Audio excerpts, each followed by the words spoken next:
Assalamualaikum warahmatullahi wabarakatuh. Alhamdulillahirrabbilalamin. Wassalatu wassalamu ala asrofil anbiya'i wal mursalin Sayyidina wa maulana Muhammadin wa ala alihi wa sahbihi ajma'in, amma ba'd. Pertama-tama, marilah kita panjatkan puja dan puji syukur atas kehadiran Allah Subhanahu wa Ta'ala yang telah melimpahkan rahmat dan hidayahnya sehingga pada kesempatan kali ini kita masih bisa melaksanakan kuliah secara daring. Sholawat serta salam kita curahkan kepada Nabi Agung Muhammad Rasulullah SAW yang kita nantikan syafaatnya di yaumil qiyamah. Amin Allahumma amin. Yang saya hormati Bapak Muhammad Ufron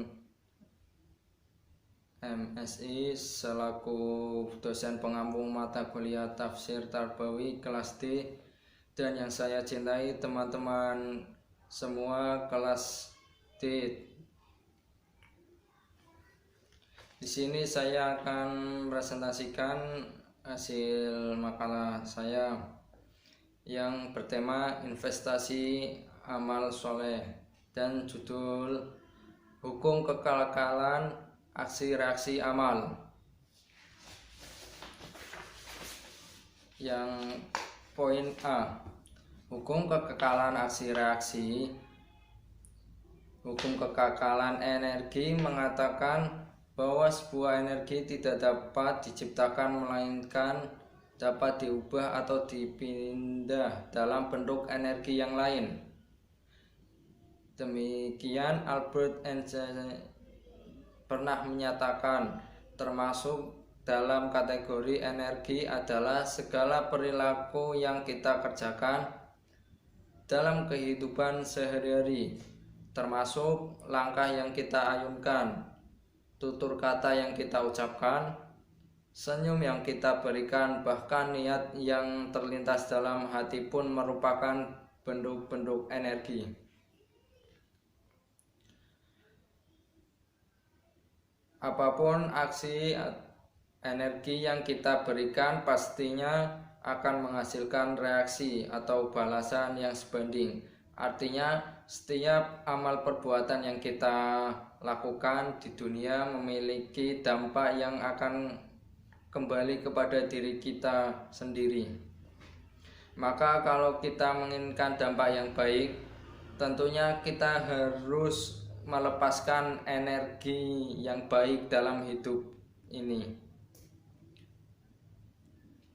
Ketika kita menolong orang lain, meringankan beban penderitaan orang yang kesusahan, maka di saat sama berarti kita telah memancarkan energi positif berupa kebaikan.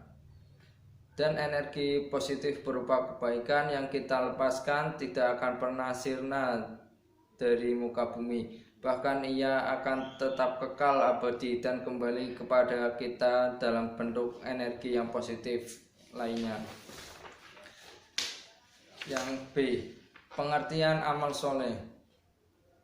Amal soleh secara terminologi hanya dapat apabila kita melakukan pembahasan tentang perilaku manusia yang berhubungan dengan keislaman, yang berarti suatu perbuatan yang dilakukan oleh seseorang sebagai sebuah sikap yang terbentuk akibat stimulus nilai-nilai religius Islami yang hanya dapat dirasakan secara langsung maupun tidak langsung oleh individu yang bersangkutan atau masyarakat.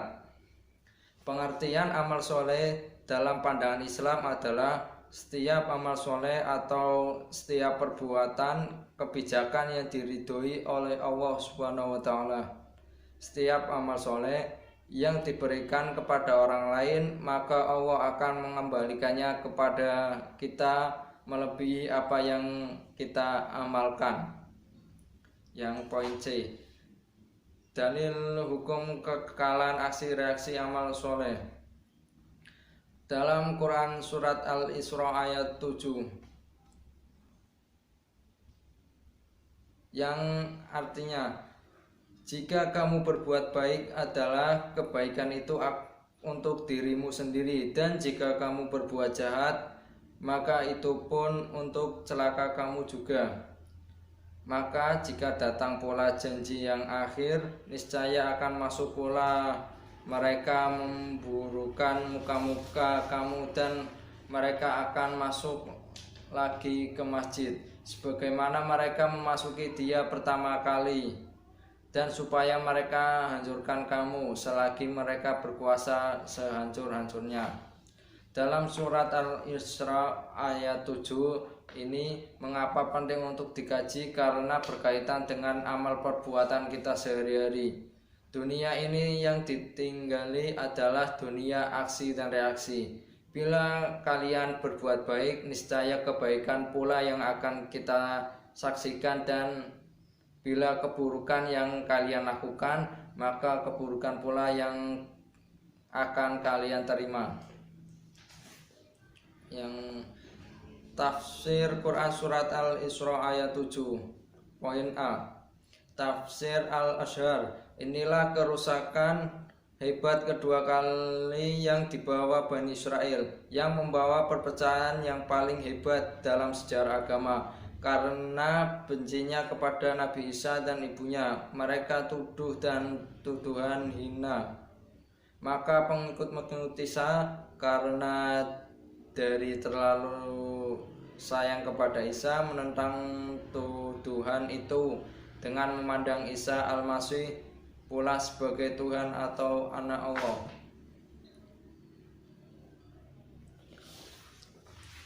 Yang B. Tafsir Al-Misbah. Jika kamu berbuat baik, yakni taat serta mengikuti tuntunan Allah Subhanahu wa taala dan Rasulnya, maka itu berarti kamu berbuat baik bagi diri kamu sendiri. Dan jika kamu berbuat jahat, maka bagi diri kamu sendiri juga. Dan apabila datang saat hukuman bagi kejahatan yang kedua yang kamu lakukan dari kedua kejahatan yang telah kamu tetapkan dalam Alkitab itu, maka datangkan orang-orang yang menyiksa, membunuh, dan menghina kamu, sehingga akhirnya bekas dan dampak buruk apa yang mereka lakukan itu menyuramkan wajah-wajah kamu akibat kesedihan dan penderitaan yang kamu dan keluarga kamu alami. Dan mereka masuk ke dalam masjid, yakni Baitul Maqdis, di mana dapat bangunan perbadatan yang diselesaikan oleh Nabi Sulaiman alaihissalam. Mereka memasukinya sebagaimana mereka, yakni musuh-musuh kamu, memasukinya pada pertama kali guna menghancurkan dan menyiksa kamu. Yang C. Tafsir Al-Maraghi. Jika kalian berbuat baik, kamu taat kepada Allah Subhanahu wa taala dan senantiasa melakukan perintah serta menjauhi segala larangannya, berarti kamu memberikan manfaat kepada dirimu sendiri. Karena dengan demikian kamu memberi manfaat kepada dirimu di dunia dan di akhirat. Dan kalau kalian bermaksiat kepada Tuhanmu dan melakukan apa yang Dia larang, berarti kalian memusnahkan diri sendiri. Maka apabila datang saat ditimpakannya hukuman pada kalian yang terakhir dan kedua kali kamu berbuat kerusakan di bumi, maka kami pun membangkitkan kepada musuh-musuhmu supaya membuat kesusahan dan kesedihan padamu. Yang poin D. Implementasi amal soleh. Setiap amal kebijakan sekecil apapun pasti akan diperlihatkan dan mendapat balasan dari Allah Subhanahu wa taala. Dan sebaliknya, setiap amal kejahatan sekecil apapun yang akan diperlihatkan, maka akan beroleh balasan dari Allah Subhanahu wa taala. Setiap energi positif berupa amal soleh yang kita pancarkan maupun energi positif yang kita lepaskan tidak akan pernah sirna, ia kekal dan abadi. Sekian presentasi dari saya. Apabila banyak tutur kata yang salah, mohon maaf. Terima kasih. Wassalamualaikum warahmatullahi wabarakatuh.